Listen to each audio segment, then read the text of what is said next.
শিবগঞ্জে free medical ক্যাম্পে প্রায় 2 শতাধিক রোগী বিনামূল্যে চিকিৎসা সেবা গ্রহণ করছেন। আজ রবিবার 11 মে সমাজ কল্যাণ পরিষদ রানীহাটি জামে মসজিদ কমপ্লেক্সের উদ্যোগে ম্যাক্স হাসপাতালের অংশগ্রহণে ফ্রি মেডিকেল ক্যাম্প অনুষ্ঠিত হয়। ফ্রি মেডিকেল ক্যাম্পে যেসব চিকিৎসকরা অংশগ্রহণ করেন তারা হলেন ডাক্তার মোহাম্মদ আব্দুস সামাদ হৃদরোগ বিশেষজ্ঞ, ডাক্তার মোহাম্মদ মাহফুজুর রহমান শিশুরোগ বিশেষজ্ঞ, ডাক্তার মোহাম্মদ মিনহাজুল ইসলাম মেডিসিন বিশেষজ্ঞ, ডাক্তার মোহাম্মদ ইসরাফিল ইসলাম সার্জারি বিশেষজ্ঞ এবং ডাক্তার জিন্নাত আরা গাইনি রোগ বিশেষজ্ঞ সহ সাধারণ রোগীদেরকে তারা চিকিৎসা প্রদান করেন। মেডিকেল ক্যাম্পে চিকিৎসা কার্যক্রম চলে সকাল 9:30 থেকে দুপুর 2টা পর্যন্ত।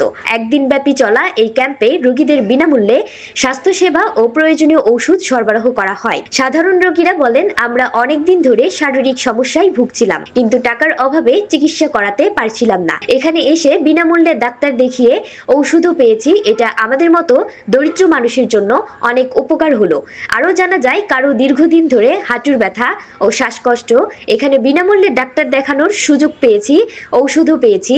এ ধরনের উদ্যোগ আরো বেশি হওয়া দরকার, বিশেষ করে গ্রামের দরিদ্র মানুষের জন্য। এই উদ্যোগের প্রশংসা করে স্থানীয়রা জানান, এ ধরনের কার্যক্রম গ্রামের দরিদ্র মানুষের জন্য আশীর্বাদ স্বরূপ। তারা চান এটি আরো নিয়মিতভাবে আয়োজন করা হোক, যাতে চিকিৎসা বঞ্চিত মানুষজন সেবা পেতে পারে।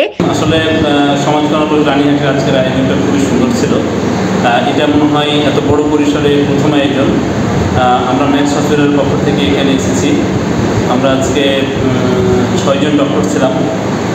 মানুষের এই যে প্রান্তিক মানুষের কাছে আমাদেরকে নিয়ে আসা, আমরা তো অনেক রোগী দেখি বা আমরা অনেকভাবে আমাদের সময় কাটাই। রিপোর্ট জালালউদ্দিন, দিগন্ত টিভি, চাঁপাইনবাবগঞ্জ।